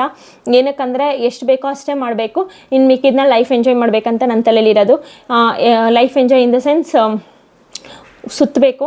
ನನಗೆ ಸುತ್ತೋದಂದರೆ ಭಾಳ ಇಷ್ಟ, ಸುತ್ತಬೇಕು. ಇವಾಗಲೂ ಅಷ್ಟೇ ನಮ್ಮ ಹತ್ರ ಏನಿರುತ್ತೋ ಅದೇ ಬಡ್ಜೆಟಲ್ಲಿ ಪ್ಲ್ಯಾನ್ ಮಾಡಿಕೊಂಡು ನಾನು ಸಿಕ್ಕಾಪಟ್ಟೆ ಟ್ರಿಪ್ ಮಾಡ್ತಿರ್ತೀನಿ ಯಾವಾಗಲೂ. ಅಕಸ್ಮಾತ್ ಎಲ್ಲೂ ದೂರ ಹೋಗೋಕ್ಕಾಗಿಲ್ಲ ಅಂದರೂ ನಮ್ಮ ಹತ್ರ ಅಕ್ಕಪಕ್ಕದಲ್ಲೇ ಏನಿದೆಯಲ್ಲ ಹತ್ರದಲ್ಲಿರೋದಕ್ಕಾದರೂ ಹೋಗಿ ಬರ್ತೀವಿ. ಆ ಥರ ನನಗೆ ಅಂದರೆ ಏನಂದರೆ, ಮನೇಲಿರೋದಕ್ಕಿಂತ ಸಾಯೋ ಅಷ್ಟರಲ್ಲಿ ಎಲ್ಲ ಜಾಗನೂ ನೋಡಬೇಕು ಅನ್ನೋದು ನನ್ನ ಆಸೆ. ಅದಕ್ಕೆ ನೀವು ಅಷ್ಟೇ 25,000ನೇ ಸಂಬಳ ಬರಲಿ, ಪರವಾಗಿಲ್ಲ. ನೀವು ಫಾರಿನ್ಗೆ ಹೋಗೋಕ್ಕಾಗಲಿಲ್ವ ಅಂದರೆ ಪರವಾಗಿಲ್ಲ, ಅಟ್ಲೀಸ್ಟ್ ನಮ್ಮ ಕರ್ನಾಟಕನ ನೋಡಿ. ಪ್ರತಿಯೊಬ್ಬ ಮನುಷ್ಯನಿಗೂ ನಾನು ಹೇಳೋದಷ್ಟೇ, ಹುಟ್ಟಿದ್ದೀರಾ, ಬರೀ ದುಡಿದು ಮಕ್ಳಿಗೆ ಮಾಡಿ ಸಾಯಬೇಡಿ. ನೀವು ಎಂಜಾಯ್ ಮಾಡಿ, ನೀವು ಎಂಜಾಯ್ ಮಾಡಿ. ಆಮೇಲೆ ನಮ್ಮ ಮಕ್ಳಿಗೂ ಉಳಿಸಿ, ಎರಡನ್ನೂ ಬ್ಯಾಲೆನ್ಸ್ ಮಾಡ್ಕೊತ ಹೋಗಿ. ಎಲ್ಲ ಬರೀ ಮಕ್ಕಳಿಗೆ ಅಂತ ಉಳಿಸೋಕೆ ಹೋಗಬೇಡಿ, ನೀವು ಕೂಡ ಎಂಜಾಯ್ ಮಾಡಿ. ಅದು ಇಂಪಾರ್ಟೆಂಟ್ ಲೈಫಲ್ಲಿ. ಅದು ನನಗೆ ಅನ್ಸೋದು ತುಂಬ ಇಂಪಾರ್ಟೆಂಟ್. ನಾವು ಕೂಡ ಎಂಜಾಯ್ ಮಾಡಬೇಕು. ಯಾಕೆ ಎಲ್ಲನೂ ಮಕ್ಳಿಗೆ ಉಳಿಸ್ಬೇಕು, ಎಷ್ಟು ಮಾಡಬೇಕೋ ಅಷ್ಟು ಮಾಡಬೇಕು. ಹಾಗಂತ ನಮ್ಮ ಲೈಫ್ನ ಸ್ಯಾಕ್ರಿಫೈಸ್ ಮಾಡಿಬಿಟ್ಟು ಇವಾಗ ಸುತ್ತೀವಿ ಅಂದರೆ, ನಾನು ಮತ್ತು ನನ್ನ ಗಂಡ ಇಬ್ಬರೇ ಸುತ್ತಲ್ವೇ, ನಮ್ಮ ಪಾಪನೂ ಕರ್ಕೊಂಡು ಹೋಗ್ತಿರ್ತಾನೆ. ಅವನಿಗೆ ಒಳಗಡೆ ಯಾವಾಗಲೂ ಕೂರ್ಸೋದಕ್ಕಿಂತ ಹೊರಗಡೆ ಕರ್ಕೊಂಡೋಗಿ ತೋರಿಸಿದ್ರೆ ಅದ್ರದ್ದು ನಾಲೆಜ್ ಜಾಸ್ತಿ ಬರುತ್ತೆ. ಮಕ್ಕಳಿಗೆ ನಾವು ಹೊರಗಡೆ ಕರ್ಕೊಂಡೋದಾಗ ಅವ್ರಿಗೆ ಎಷ್ಟೇ ಬೇಜಾರಿರಲಿ, ಏನೇ ಆಗಲಿ, ಹೊರಗಡೆ ಕರ್ಕೊಂಡೋದಾಗ ಅವ್ರು ಕೂಡ ಆರಾಮಾಗಿ ಚೆನ್ನಾಗಿ ಆ್ಯಕ್ಟಿವೇಟ್ ಆಗುತ್ತೆ ಅವ್ರ ಮೈಂಡೆಲ್ಲ. ಅದಕ್ಕೆ ಇಷ್ಟ ನನಗೆ ಟ್ರಿಪ್ ಅನ್ನೋದು. ಎಲ್ಲರೂ ಅಷ್ಟೇ ವರ್ಷಕ್ಕೆ ಒಂದು ಸತಿ ಆದರೂ ಎಲ್ಲಾದರೂ ಹೋಗಿ ಬನ್ನಿ. ಮತ್ತು ಮಕ್ಕಳಿಗೆ ಎಸ್ಪೆಷಲಿ ಬೇಸಿಗೆ ರಜಾ ಇರುತ್ತೆ, ದಸರಾದಲ್ಲಿರುತ್ತೆ, ಅಥವಾ ಇದು ಏನು ಕ್ರಿಸ್ಮಸ್ ಆ ಟೈಮಲ್ಲಿ ಎಲ್ಲಾದರೂ ಕರ್ಕೊಂಡೋಗಿ. ದೂರ ಕರ್ಕೊಂಡೋಗಿ ಅಂತ ಹೇಳಲ್ಲ, ನಿಮ್ಗೆ ಎಲ್ಲಿ ಸರೌಂಡಿಂಗು, ನಿಮ್ಮ ಬಜೆಟ್. ಇವಾಗ ನಿಮ್ಮ ಹತ್ರ 2,000ನೇ ಇದೆಯಾ, ಸರಿ 2,000ಕ್ಕೇ ಇವಾಗ ಎಲ್ಲ ಕಡೆನೂ ಬಸ್ ಬಿಟ್ಟಿದ್ದಾರೆ. ಸೊ ಬಸ್ಸಲ್ಲೇ ಹೋಗಿ, ಬಸ್ಸಲ್ಲೇ ಬನ್ನಿ. ಯಾರು ಬೇಡ ಅಂತೆ, ಯಾಕೆ ಇವಾಗ ಇವ್ರು ಕಾರಲ್ಲಿ ಹೋಗ್ತಾರೆ ಅಂತ ನಾವು ಕಾರಲ್ಲಿ ಹೋಗ್ಬೇಕಾ? ಇಲ್ಲ. ನಾವು ಹೇಳ್ಬೇಕಂದ್ರೆ, ನಾವು ಬ್ಯಾಂಕ್ ಮ್ಯಾನೇಜರ್ ಅಂತ ನಾನು ಹೇಳ್ತೀನಿ. ಇವಾಗ ಚೇತನ್ ನಾವು ಕಾರೇ ತೊಗೊಂಡಿಲ್ಲ. ಏನಕ್ಕಂದರೆ ನನಗೆ ಕಾರು ಇಷ್ಟಿನ ನೆಸೆಸಿಟಿ ಅನಿಸಿಲ್ಲ. ಇವಾಗ ಅಣ್ಣನ ಕಾರಿದೆ, ಎಲ್ಲರೂ ಹೋಗ್ತಾ ಬರ್ತಾ ಅಣ್ಣನ ಜೊತೆನೇ ಹೋಗ್ತಿದ್ದೀವಿ, ಬರ್ತಿದ್ದೀವಿ. ಬಟ್ ನಮಗೆ ಅಂತ ಕಾರ್ ತೊಗೊಳ್ಬೇಕಂದ್ರೆ ನಮ್ದು ಏನು ಕಮಿಟ್ಮೆಂಟ್, ಅರ್ಜೆಂಟ್ ಕಮಿಟ್ಮೆಂಟ್ಸ್ ಇದೆಯಲ್ಲ, ಅದು ಮುಗಿಸ್ಕೊಳ್ಳೋಣ, ಆಮೇಲೆ ತೊಗೊಳ್ಳೋಣ ಅಂದ್ಕೊಂಡಿದ್ದೀನಿ. ಏನಕ್ಕೆ ಫೈನಲ್ ಆಗಿ ನಾನು ಕನ್ಕ್ಲೂಷನ್ ಮಾಡ್ತೀನಿ. ಏನು ಅಂದರೆ, ನಾವೇನೇನು ಪ್ಲ್ಯಾನ್ ಮಾಡ್ಕೊಂಡು ಮಾಡ್ತಿದ್ದೀವಿ ಅಂತ ಹೇಳೋದಾದರೆ, ಒಂದು EMI ಇದೆ ನಮ್ಮದು, ಅದು ಬಿಗ್ ಇನ್ವೆಸ್ಟ್ಮೆಂಟು. ಆವಾಗಲೇ ಮನೆದು ಹೇಳೋದ್ನಲ್ಲ, ಮನೆಯೇ ನಮ್ಮದು ಮನೆ ಇದೆ, ತೊಗೊಂಡಿದ್ದೀವಿ ಬೆಂಗಳೂರಲ್ಲಿ. ಅದನ್ನ ನಾನು ತೋರಿಸ್ತೀನಿ, ಯಾವಾಗಲೂ ಮುಂದೆ ತೋರಿಸ್ತೀನಿ. ನಾನು ಆವಾಗಲೇ ಎಕ್ಸ್ಪ್ಲೈನ್ ಮಾಡಿದೆ ಮನೆದು ಈ ಥರ ಮಾಡ್ಬೋದು ಅಂತ. ಅದೇ ಥರ ನಾವು ಮಾಡ್ತಿರೋದು. ಮನೆದೊಂದು EMI ಮಾಡ್ಕೊಂಡಿದ್ದೀವಿ. ಮತ್ತು ಪೋಸ್ಟಲ್ ಪೇಮೆಂಟ್ ಕಟ್ತೀವಿ, SBIದು ಇನ್ಶೂರೆನ್ಸ್ ಕಟ್ತೀವಿ, ಆಮೇಲೆ ಮ್ಯೂಚುವಲ್ ಫಂಡ್ ಕಟ್ತೀನಿ, ಗೋಲ್ಡಿಗೆ ಕಟ್ತೀವಿ. ಮತ್ತು ಒಂದು ಚಿಕ್ಕದು ಚೀಟಿ ಹಾಕಿದ್ವಿ, ಇವಾಗ ಕ್ಲೋಸ್ ಆಯಿತು. ಚೀಟಿ ಅಂತೂ ನಾವಿನ್ಯಾವತ್ತೂ ಹಾಕ್ಲೂಬಾರ್ದು. ಬಟ್ ಚೇತನ್ ಅವ್ರ ಫ್ರೆಂಡ್ ಇದ್ದರು, ಅವ್ರ ಊರಲ್ಲೇ ಇದ್ದರು, ಮತ್ತು ಅವರು ತುಂಬ ಕ್ಲೋಸ್ ನಮಗೂ ಅವ್ರಿಗೂ. ಒಂದು ಚಿಕ್ಕ ಅಮೌಂಟಿಂದ ಹಾಕಿದ್ವಿ, ಜಸ್ಟ್ ಒಂದು 4,000 80 ಚೀಟಿ ಮುಗಿದ್ರೆ 80,000 ಬರುತ್ತೆ ಅಂತ ಹೇಳಿದರು. ನಾವು ಅದು ಅಮೌಂಟ್ ಬೇಕಿತ್ತು, ಏನಕ್ಕಂದರೆ ನಾವು ಒಂದು ಗೋಲ್ಡ್ ಇಟ್ಟಿದ್ವಿ. ಸೊ ಪರ್ ಮಂತ್ ಸುಮ್ಮನೆ ನನಗೆ ಏನೇನೋ ಖರ್ಚಾಗ್ಬಿಡ್ತಿದ್ದು, ಅದಕ್ಕೆ ಅಲ್ಲಿ ಹಾಕೋಣ ಬಿಡು, ಮಧ್ಯದಲ್ಲಿ ಎತ್ಬಿಟ್ಟು ನಾವು ಒಡವೆ ಬಿಡಿಸ್ಬೋದು ಅಂತ ಹಾಕಿದ್ವಿ ಅಷ್ಟೇ. ಅದು ಬಿಟ್ಟರೆ ಯಾರು ದಯವಿಟ್ಟು ಚೀಟಿ ವ್ಯವಹಾರ ಮಾಡಬೇಡಿ. ನಮ್ಮಮ್ಮ ಮಾಡಿ ಒಂದು ಹತ್ರ 6-7 ಲಕ್ಷ ಗೋವಿಂದ ಮಾಡಿಸ್ಕೊಂಡಿದ್ದಾರೆ. ಅದಕ್ಕೇ ನಮ್ಮಮ್ಮನಿಗೆ ಇವತ್ತು ನೋಡಿದ್ರು ನಮಗೆ ಸಿಟ್ಟು ಬರುತ್ತೆ. ಏನಕ್ಕಂದ್ರೆ ಆ ವಿಷಯದಲ್ಲಿ, ಏನಕ್ಕಂದ್ರೆ 2 ವರ್ಷ ದುಡ್ದಿದ್ದು ದುಡ್ಡನ್ನ ಯಾವನಿಗೋ ತೊಗೊಂಡೋಗಿ ಮುಂಡ ಮುಚ್ಚಿಸ್ಕೊಂಡು ಬಂದರು. ಈ ಥರ ಏನಪ್ಪ ಹೀಗೆ ಮಾತಾಡ್ತಾಳೆ ಅನ್ಕೋಬಿಡಿ. ನಿಜ ಹೊಟ್ಟೆ ಉರಿಯುತ್ತೆ. 7 ಲಕ್ಷ ಅಂದರೆ ಅದೇ 7 ಲಕ್ಷ ಇವತ್ತಲ್ಲ, 2020ರಲ್ಲಿ ಅವ್ನು ಕೊಡಬೇಕಿತ್ತು. 7 ಲಕ್ಷ 2020ರಲ್ಲಿ ಕೊಟ್ಟಿದ್ರೆ ನಾವು ಯಾವುದು ಬೇಡಪ್ಪ, ಸೈಟ್ ಬೇಡ, ಏನು ಬೇಡ, ಅದೇ 7 ಲಕ್ಷನ 20 ಒಡವೆಗೆ ಹಾಕಿದರೆ ಇವತ್ತು ನಮಗೆ ಡಬಲ್ ಅಮೌಂಟ್ ಬರ್ತಿತ್ತು. ಎಷ್ಟು ಹೊಟ್ಟೆ ಉರಿಯುತ್ತೆ ಗೊತ್ತಾ ಆ ವಿಷಯದಲ್ಲಿ. ಸಿಕ್ಕಾಪಟ್ಟೆ ಬೇಜಾರಾಗುತ್ತೆ. ಅದಕ್ಕೆ ಆ ಮಾತುಗಳು ನನ್ನ ಬಾಯಲ್ಲಿ ಬಂತು. ಅದು ಬಿಟ್ಟರೆ ಇನ್ನು ಮಿಕ್ಕಿದ್ದು ಮಧ್ಯದಲ್ಲಿ ಗೋಲ್ಡು ಅದು ಇದು ತೊಗೊಳ್ತಾ ಇರ್ತೀವಿ. ಗೋಲ್ಡ್ನ ಇನ್ವೆಸ್ಟ್ಮೆಂಟ್ ಪ್ಲ್ಯಾನ್ ಆಗಿ ನೀವು ಜಸ್ಟ್ ಇನ್ವೆಸ್ಟ್ಮೆಂಟ್ ಪ್ಲ್ಯಾನ್ ಮಾಡ್ಕೊಳ್ತೀರಾ. ನಮಗೆ ಜ್ಯುವೆಲ್ರಿ ಬೇಡ ಅಂದರೆ ಕಾಯಿನ್ಸ್ ತೊಗೊಳ್ಳಿ. ಬೇಡ ಅಂದರೆ ಬಾರ್ಸ್ ಎಲ್ಲ ಅಂತ ತೊಗೊಳಕ್ಕಲ್ಲ. ಬಾರ್ಸ್ ಅಂದರೆ ಜಾಸ್ತಿ ಗ್ರಾಮ್ಗಳು ತೊಗೊಳ್ತೀವಿ. ನಿಮ್ಮ ಹತ್ರ ಇವಾಗ ಏನು ಗೊತ್ತಾ, ಒಂದು 15,000 ಇತ್ತು ಅಂದ್ಕೊಳ್ಳಿ. ಏನಕ್ಕೂ ಖರ್ಚು 15,000 ಮನೇಲೇ ಇಟ್ಕೊಂಡು ಕೂತ್ಕೊಂಡಿದ್ರೆ ಅಥವಾ ಅಕೌಂಟಲ್ಲಿ ಇದ್ಬಿಟ್ರೆ ಸುಮ್ಮನೆ ಇವಾಗ ಏನಾದ್ರು ಆನ್ಲೈನಲ್ಲಿ ನೋಡ್ತಾ ಇದ್ದಾಗ ಇದನ್ನ ಬುಕ್ ಮಾಡೋಣ ಅದನ್ನ ಬುಕ್ ಮಾಡೋಣ ಅಂತ ಮಾಡಿ ಆ ಥರ ತೊಗೊಂಡ್ಬಿಡ್ತೀವಿ. ಸೊ ಆನ್ಲೈನಲ್ಲಿ ತೊಗೊಳೋದನ್ನ ಕಮ್ಮಿ ಮಾಡಿ. ಎಲ್ರಿಗೂ ಹೇಳೋದು, ನಾನು ಹೇಳ್ಕೊಳ್ಳೋದಷ್ಟೇ, ಆನ್ಲೈನಲ್ಲಿ ಕಮ್ಮಿ ತೊಗೊಳ್ಬೇಕು. ನಾನಂತೂ ಕಮ್ಮಿ ತೊಗೊಳ್ತೀನಿ ನಿಜವಾಗ್ಲೂ. ನಾನು ಜಾಸ್ತಿ ಇವಾಗೆಲ್ಲ ಬಟ್ಟೆಗೆಲ್ಲ ಸ್ಪೆಂಡ್ ಮಾಡಲ್ಲ. ಆನ್ಲೈನಲ್ಲಿ ಸಿಕ್ಕಿದೆಲ್ಲ ತೊಗೊಳ್ಳಲ್ಲ. ಅದು ಬಿಟ್ಟರೆ ಇದು ಅದನ್ನ ನೀವು ಆನ್ಲೈನ್ ಶಾಪಿಂಗ್ ಬಿಟ್ಬಿಟ್ರೆ ನಾವು ಎಷ್ಟು ದುಡ್ಡನ್ನ ಉಳಿಸ್ದಂಗೆ ಆಗುತ್ತೆ ಎವ್ರಿ ಮಂತು. ಅದೇ ದುಡ್ಡು ನಿಮ್ಗೆ ಹತ್ರ 15,000 ಯಾವುದೋ ಅಮೌಂಟ್ ಬಂದಿದೆ ನಿಮ್ಮ ಹತ್ರ ಇದೆ ಅಂದರೆ ಹೋಗಿ ಗೋಲ್ಡ್ನ ಪರ್ಚೇಸ್ ಮಾಡ್ಕೊಂಡು ಬನ್ನಿ. ಅಟ್ಲೀಸ್ಟ್ 1 ಗ್ರಾಮ್ ಕಾಯಿನಿಂದನೂ ಸಿಗುತ್ತೆ. 1 ಗ್ರಾಮ್, ಅರ್ಧ ಗ್ರಾಮ್ ಕಾಯಿನ್ ಸಿಗೋಲ್ಲ, 1 ಗ್ರಾಮ್ ಕಾಯಿನ್ ಸಿಗುತ್ತೆ. ಸೊ ಅವತ್ತು 1 ಗ್ರಾಮ್ ಕಾಯಿನ್ ತೊಗೊಂಡು ಬಂದು ಇಟ್ಕೊಳ್ಳಿ. ನಿಮಗೆ ಬೇಡ ಅಂದರೆ ಹೋಗಿ ಸೇಲ್ ಮಾಡಿದ್ರೆ ದುಡ್ಡು ಕೊಡ್ತಾರೆ. ಎಲ್ಲ ಅಂಗಡಿಲೂ ಅಷ್ಟೇ, ಬೇಡ ಅಂದರೆ ಹೋಗಿ ಸೇಲ್ ಮಾಡಿದ್ರೆ ದುಡ್ಡು ಕೊಡ್ತಾರೆ. ಆಮೇಲೆ ಕಾಯಿನ್ ತೊಗೋಬೇಕಾದ್ರೆ ವಿತ್ GST ಹಾಕ್ಬಿಟ್ಟು ಕಾಯಿನ್ ಕೊಟ್ಟಿರ್ತಾರೆ.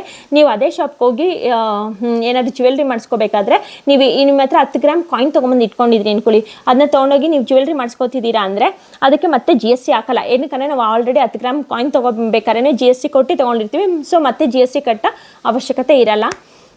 ಅದು ಬಿಟ್ಟರೆ ಇನ್ನೇನು ಹೇಳ್ಬೋದು, ಹೆಣ್ಮಕ್ಳಿಗೆ ನಾನು ಹೇಳೋದೇನೆಂದರೆ, ಏನು ಕೆಲಸ ಬರುತ್ತೋ ಅದನ್ನ ಮಾಡಿ. ಏನಾದರೂ ಪರವಾಗಿಲ್ಲ. ಇವಾಗ ನನಗೆ ಟೈಮ್ ಇಲ್ಲ ಹೊರಗಡೆ ಹೋಗಿ ದುಡಿಯೋದಕ್ಕೆ ಅಂದರೆ ನಿಮಗೆ ಮನೇಲಿ ಕೂತ್ಕೊಂಡೆ ಏನಾದರೂ ಮಾಡ್ಬೋದಲ್ಲ, ಅದನ್ನ ಮಾಡಿ. ಸುಮ್ಮನೆ ಅಂತ ಕೂತ್ಕೋಬೇಡಿ. ಅದನ್ನ ಮಾತ್ರ ನಾನು ಹೊತ್ತಿ ಹೇಳ್ತೀನಿ. ಚೆನ್ನಾಗಿ ದುಡ್ಡಿದೆ, ನಮ್ಮ ಹತ್ರ ಆರಾಮಾಗಿರ್ಬೋದಪ್ಪ, ನಮಗೇನು ಲೈಫ್ ಸೆಕ್ಯೂರ್ ಇದೆ, ಏನು ದುಡಿಯೋ ಅವಶ್ಯಕತೆ ಇಲ್ಲ ಅಂದರೆ ಬೇಡ. ಇಲ್ಲ, ನಾವು ದುಡಿಬೇಕು. ನಾವು ಮಿಡಲ್ ಕ್ಲಾಸವರು, ಅಟ್ಲೀಸ್ಟ್ ನಾವಂತೂ ಮಿಡಲ್ ಕ್ಲಾಸು, ನಮ್ಮ ಮಕ್ಕಳಂತೂ ಮಿಡಲ್ ಕ್ಲಾಸಲ್ಲಿ ಇರೋದು ಬೇಡ ಅಂದರೆ ಏನಾದರೂ ಒಂದು ಕೆಲಸ ಮಾಡಿ. ಏನಾದರೂ ಬರುತ್ತೆ. ಹೂ ಕಟ್ಟೋದು ಬರುತ್ತಾ, ಹೂ ಕಟ್ಟೋದೇ ಮಾಡಿ. ಯಾರು ಬಂದು ಕೇಳ್ತಾರೆ, ಗುರು ನೀನು ಹೂ ಕಟ್ತಿದ್ಯಾ, ಹಂಗೆ ಮಾಡ್ತಿದ್ಯಾ, ಹಿಂಗೆ ಮಾಡ್ತಿದ್ಯಾ ಅಂತ ಯಾರಾದರೂ ಮಾತಾಡೋರೆಲ್ಲ ಬಂದು ದುಡ್ಡು ಕೊಡ್ತಾರೆ? ಯಾವನೂ ಬಂದು ಕೊಡಲ್ಲ. ನಾವು ಕಷ್ಟ ಅಂದರೆ ಫ್ರೆಂಡ್ಸ್ ಹತ್ರನೇ ಆಗಲಿ 1 ದಿನ ಕೊಡ್ಬೋದು, 2 ದಿನ ಕೊಡ್ಬೋದು, ಮತ್ತೆ ಯಾರು ಕೊಡಲ್ಲ. ಅಕಸ್ಮಾತ್ ಕೊಟ್ಟರು ಹಿಂದೆ ತುಂಬ ನಮ್ಮನ್ನು ಕೀಳಾಗಿ ನೋಡ್ತಾರೆ. ಎಸ್ಪೆಷಲಿ ನಮ್ಮ ಗಂಡದಿರನ್ನ, ಅವ್ಳ ಗಂಡ ಸರಿಯಾಗಿ ದುಡಿಯಲ್ವೇನೋ, ಅದಕ್ಕೇ ಇವರು ಪದೇ ದುಡ್ಡು ಕೇಳ್ತಾರೆ. ಆ ಥರ ಮಾತುಗಳು ಎಷ್ಟೊಂದು ಬರ್ತವೆ. ಅದಕ್ಕೆ ಆ ಥರ ಎಲ್ಲ ಅನ್ನಿಸ್ಕೊಳಕ್ಕೆ ಹೋಗ್ಬೇಡಿ. ಯಾರ ಹತ್ರನೇ ಏನೂ ಕೇಳಕ್ಕೆ ಹೋಗ್ಬೇಡಿ. ಎಮರ್ಜೆನ್ಸಿಗೆ ಅಂತ ನಿಮ್ಮ ಹತ್ರ ದುಡ್ಡು ಇಟ್ಕೊಳ್ಳೋಕ್ಕಾಗಿಲ್ವಾ, ಅಟ್ಲೀಸ್ಟ್ ಗೋಲ್ಡ್ ಇಟ್ಕೊಳ್ಳಿ. ಏನಕ್ಕಂದರೆ ಗೋಲ್ಡ್ನ ಅಡ ಇಡೋದಾದ್ರೂ ಅಷ್ಟೇ, ಒಂದು ತಿಳ್ಕೊಳ್ಳಿ, ಗೌರ್ನಮೆಂಟ್ ಬ್ಯಾಂಕ್ಸಲ್ಲಿ ಯಾವುದೇ ಗೋಲ್ಡ್ನ ಇಡೋದಾದರೆ ಗೋಲ್ಡ್ ಲೋನ್ನ ಗೌರ್ನಮೆಂಟ್ ಬ್ಯಾಂಕ್ಸಲ್ಲಿ ಗೋಲ್ಡ್ ಲೋನ್ ಮಾಡಿ. ಮುತ್ತೂಟ್ ಫೈನಾನ್ಸಲ್ಲಿ ಮಾಡಬೇಡಿ. ಆಮೇಲೆ ಪ್ರೈವೇಟ್ ಕಂಪ್ನೀಸಲ್ಲಿ ಮಾಡಬೇಡಿ. ಒಂದು ಏನಂದರೆ ಗೋಲ್ಡ್ ಮೋಸ ಆಗುತ್ತೆ. ಮತ್ತು ಏನಂದರೆ ಗೋಲ್ಡ್ ಮೋಸ ಅದೆಲ್ಲ ಕಡಿಮೆ ಪರ್ಸೆಂಟೇಜಲ್ಲಿ ಆ ಥರ ಆಗೋದು ಗೋಲ್ಡ್ ಮೋಸ ಎಲ್ಲ. ಬಟ್ ಏನು ಗೊತ್ತಾ, ರೇಟ್ ಆಫ್ ಇಂಟ್ರೆಸ್ಟು ತುಂಬ ಜಾಸ್ತಿ. ಹೊರಗಡೆ ನಿಮಗೆ ಯಾರು ಬಾಯ್ಬಿಟ್ಟು ಹೇಳಲ್ಲ. ನಿಮಗೆ ನಾವು ಇಡಕ್ಕೆ ಹೋದಾಗ ಅವ್ರು ಏನು ಹೇಳ್ತಾರೆ ಗೊತ್ತಾ, 1% ಮೇಡಮ್, 100 ರೂಪಾಯಿಗೆ 1 ರೂಪಾಯಿ ಅಂತ ಹೇಳ್ತಾರೆ. ಬಟ್ ನೀವು ಕ್ಯಾಲ್ಕುಲೇಟ್ ಮಾಡಿ 1 ವರ್ಷಕ್ಕೆ ಎಷ್ಟು ಇಂಟ್ರೆಸ್ಟ್ ಆಗಿರುತ್ತೆ ಅಂತ ಅವಾಗ ಪರ್ಸೆಂಟೇಜ್ ವೈಸಲ್ಲಿ ಕ್ಯಾಲ್ಕುಲೇಟ್ ಮಾಡಿ ಎಷ್ಟು ಅಂತ ಗೊತ್ತಾಗುತ್ತೆ. ಅದೇ ನೀವು ಗೋಲ್ಡ್ ಗೌರ್ಮೆಂಟ್ ಬ್ಯಾಂಕಲ್ಲಿ ಅಕಸ್ಮಾತ್ ಅಗ್ರಿಕಲ್ಚರ್ ಗೋಲ್ಡ್ ಲೋನ್ ಮಾಡಿದ್ರೆ 8.75 ಸಮಥಿಂಗ್ ಒಳಗಡೆ ಇದೆ. ನಾವಿಲ್ಲ ನಮ್ದು ಅಗ್ರಿಕಲ್ಚರ್ ಇಲ್ಲ, ನಾರ್ಮಲ್ ಗೋಲ್ಡ್ ಲೋನ್ ಮಾಡ್ತೀವಿ ಅಂದರೆ 9% ಇದೆ. 9% ಅಂದರೆ ಏನಾಯಿತು, ಲಕ್ಷಕ್ಕೆ 9,000 ವರ್ಷಕ್ಕದು. 1 ಲಕ್ಷಕ್ಕೆ 9,000 1 ವರ್ಷಕ್ಕೆ. ಯಾರು ಗುರು ಕೊಡ್ತಾರೆ ನಿನಗೆ? ಇವಾಗ 1 ಲಕ್ಷಕ್ಕೆ ಬರೀ 9,000 ಇಂಟ್ರೆಸ್ಟ್ ತೊಗೊಂಡು ಯಾರು ಕೊಡಲ್ಲ. ಎಲ್ಲ ಈಗಂತೂ ಹೊರಗಡೆ ಎಲ್ಲ 3% 4% ಆ ಥರದ ದುಡ್ಡು ತೊಗೋತಾರೆ. ಸೊ ಯಾರೇ ಗೋಲ್ಡ್ ಲೋನ್ ಮಾಡೋದಾದರೂ ಒಂದು ಗೌರ್ಮೆಂಟ್ ಸೆಕ್ಟರ್ ಬ್ಯಾಂಕ್ಸಲ್ಲಿ ಇಡಿ. ಸ್ವಲ್ಪ ಪ್ರೊಸೀಜರ್ ಜಾಸ್ತಿ ಇರ್ಬೋದು. ಮುತ್ತೂಟಲ್ಲಿ ಹಂಗಂತ ಅಂದ್ಬಿಟ್ಟು ಹೋಗಿದ ತಕ್ಷಣ ದುಡ್ಡು ಕೊಡ್ತಾರೆ ಮುತ್ತೂಟಲ್ಲಿ ಅಂತ ಹೇಳ್ತಾರೆ. ಬಟ್ ಅಲ್ಲಿ ಅಷ್ಟೇ ರಿಸ್ಕ್ ಇರುತ್ತೆ, ಯಾರು ಹೇಳಲ್ಲ. ನಾನು ಏನಂದರೆ ಅಲ್ಲೆಲ್ಲ ಹೆಂಗೆ ಗೊತ್ತಾ, 24% ಇರುತ್ತೆ. ಅದು ಕ್ಯಾಲ್ಕುಲೇಷನ್ ಮಾಡಿದಾಗ ಮಾತ್ರ ಗೊತ್ತಾಗುತ್ತೆ. ಸುಮ್ಮನೆ ಹಂಗೆ ಹೇಳೋದಾದ್ರೆ ಗೊತ್ತಾಗಲ್ಲ. ಅದು ನೀವು ಅವ್ರು ಕೊಟ್ಟಿರ್ತಾರಲ್ಲ ಅದರಲ್ಲಿ ಓದಿದ್ರೂ ಗೊತ್ತಾಗುತ್ತೆ. ಅದಕ್ಕೆ ಸೊ ಯಾರೇ ಏನೇ ಇಡೋದಾದರೂ ಗೌರ್ಮೆಂಟ್ ಸೆಕ್ಟರ್ ಬ್ಯಾಂಕಲ್ಲಿ ಇಡಿ. ಯಾವುದನ್ನೇ ಮಾಡೋದಾದರೂ ರಿಸ್ಕ್ ಫ್ಯಾಕ್ಟರ್ ನೋಡಿಕೊಂಡು ಇನ್ವೆಸ್ಟ್ ಮಾಡಿ. ಮ್ಯೂಚುವಲ್ ಫಂಡು ಆ ಥರ ಒಟ್ಟಿಗೆ ನೀವು ಆರ್ ಡಿ ಮಾಡಿ. ಏನಾದರೂ ನಿಮಗೆ ವರ್ಷಕ್ಕೆ ನನಗೆ ಮೆಡಿಕಲ್ ಎಕ್ಸ್ಪೆಂಡಿಚರ್ಗೆ ಇಷ್ಟು ಬೇಕು, ಅಥವಾ ನನ್ನ ಮಗುಗೆ ನೆಕ್ಸ್ಟ್ ಇಯರು ಸ್ಕೂಲ್ಗೆ ಇಷ್ಟು ಕಟ್ಟಬೇಕು, ಕಾಲೇಜ್ಗೆ ಇಷ್ಟು ಕಟ್ಟಬೇಕು ಅಂತ ಎಲ್ಲ ನಿಮಗೆ ಫಸ್ಟೇ ಗೊತ್ತಿರುತ್ತಲ್ವ. ಆವಾಗ ಎವ್ರಿ ಮಂತು ಇಷ್ಟಿಷ್ಟು ಅಂತ ಆರ್ ಡಿ ಕಟ್ಕೊಂಡೋಗಿ. ಆರ್ ಡಿ ಅಂದರೆ ಬ್ಯಾಂಕಲ್ಲಿ ಆರ್ ಡಿ ಅಂತ ಮಾಡ್ತಾರೆ. ತಿಂಗಳಿಗೆ 1,000 ಆದರೂ ಕಟ್ಬೋದು, ಇಲ್ಲ 2,000 ಆದರೂ ಕಟ್ಬೋದು, ಎಷ್ಟಾದರೂ ಕಟ್ಬೋದು. ಈ ಒಂದು ರೇಟ್ ಆಫ್ ಇಂಟ್ರೆಸ್ಟ್ ಮಾತ್ರ ಕಮ್ಮಿ ಹಾಕ್ಬಿಟ್ಟು, ಇಂಟ್ರೆಸ್ಟ್ ಕಮ್ಮಿ ಹಾಕ್ಬಿಟ್ಟು ಕೊಡ್ತಾರೆ. ಬಟ್ ಅದು ತುಂಬ ಸೇಫು, ರಿಸ್ಕ್ ಫ್ಯಾಕ್ಟರ್ ಇಲ್ಲ. ಮತ್ತು ನಮ್ಮ ಹತ್ರ ಇವಾಗ 1,000-2,000 ಇದ್ದರೆ ಖರ್ಚು ಮಾಡ್ಕೊಬಿಡ್ತೀವಿ. ಅದೇ ಅದನ್ನ ಅಲ್ಲಿಡ್ತಾ ಹೋದರೆ ನಮ್ಮ ಮಗುಗೆ ಆಗುತ್ತೆ ಬಿಡು, ನೆಕ್ಸ್ಟ್ ಇಯರ್ ನಾವು ಅವ್ನಿಗೆ ಕಾಲೇಜ್ ಫೀಸ್ ಕಟ್ಬೋದು ಅಂತ ಇಡ್ಬೋದು. ಎಫ್ ಡಿ ಅಂದರೆ ಗೊತ್ತಿರುತ್ತೆ ನಿಮಗೆ. ಎಫ್ ಡಿ ಬಂದು ಒಂದೇ ಸತಿ ಬಲ್ಕ್ ಅಮೌಂಟ್ ಇದ್ದರೆ ಅದನ್ನ ತೊಗೊಂಡೋಗಿ ಎಫ್ ಡಿ ಮಾಡೋದು. ಈ ಥರ R D, F D, gold ಅಥವಾ ಮ್ಯೂಚುವಲ್ ಫಂಡು ಅಥವಾ ಪೋಸ್ಟಲ್ ಪೇಮೆಂಟ್ಸು, ಆಮೇಲೆ ಪಿ ಪಿ ಎಫ್. ಈ ಪಿ ಪಿ ಎಫ್ ಅಂದರೆ ಅವೇ ಪೋಸ್ಟಲ್ ಪೇಮೆಂಟಲ್ಲೇ ಯಾವುದೋ ಇದೆ. ಅಲ್ಲಿ ನೀವು ಹೋಗಿ ನಿಮಗೆ ಬೇಕಾದರೆ ಪೋಸ್ಟಲ್ಲಿ ಹೋಗಿನೂ ವಿಚಾರಿಸ್ಕೋಬೋದು. ಅಷ್ಟೇ. ಇದು ಇಲ್ಲಿಗೆ ಸ್ಟಾಪ್ ಮಾಡ್ತೀನಿ. ಯಾರಿಗಾದರೂ ಇನ್ನೂ ಏನಾದರೂ ನಾನು ಹೇಳಿರೋದ್ರಲ್ಲಿ ಒಂದು ಕನ್ಫ್ಯೂಷನ್ ಇದೆ, ಮತ್ತು ನಾನು ಯಾವುದಾದ್ರೂ ಸರಿಯಾಗಿ ಹೇಳಿಲ್ಲ ಅಂದರೆ ನೀವು ಸಜೆಸ್ಟ್ ಮಾಡ್ಬೋದು ನನಗೆ, ಕಮೆಂಟಲ್ಲಿ ಹೇಳ್ಬೋದು ಇದಲ್ಲ ಹೀಗೆ ಅಂತ. ಅದನ್ನು ನಾನು ಫ್ರೀಯಾಗೆ ಹಾಗೆ ಬಿಟ್ಬಿಡ್ತೀನಿ. ಹೇಳಿ ನೀವೇ ನನಗೆ ಕಮೆಂಟಲ್ಲಿ. ಮತ್ತು ನಿಮ್ಗೆ ಯಾವುದಾದ್ರೂ ಅರ್ಥ ಆಗಿಲ್ಲ ಅಂದರೆ ಮೇಡಮ್ ನನಗೆ ಅರ್ಥ ಆಗಿಲ್ಲ, ಸ್ವಲ್ಪ ತಿಳಿಸ್ಕೊಡ್ತೀರಾ ಅಂದರೆ ತಿಳಿಸ್ಕೊಡ್ತೀನಿ. ಸೊ ಇಲ್ಲಿಗೆ ಸ್ಟಾಪ್ ಮಾಡ್ತೀನಿ, ಯಾಕಂದರೆ ನಾನು ಜಾಸ್ತಿ ಡ್ರ್ಯಾಗ್ ಮಾಡಿದೆ ಅಂತ ನನಗೆ ಅನಿಸುತ್ತೆ. ಓಕೆ ಬಾಯ್, ಇಲ್ಲಿಗೆ ಸ್ಟಾಪ್ ಮಾಡ್ತೀನಿ.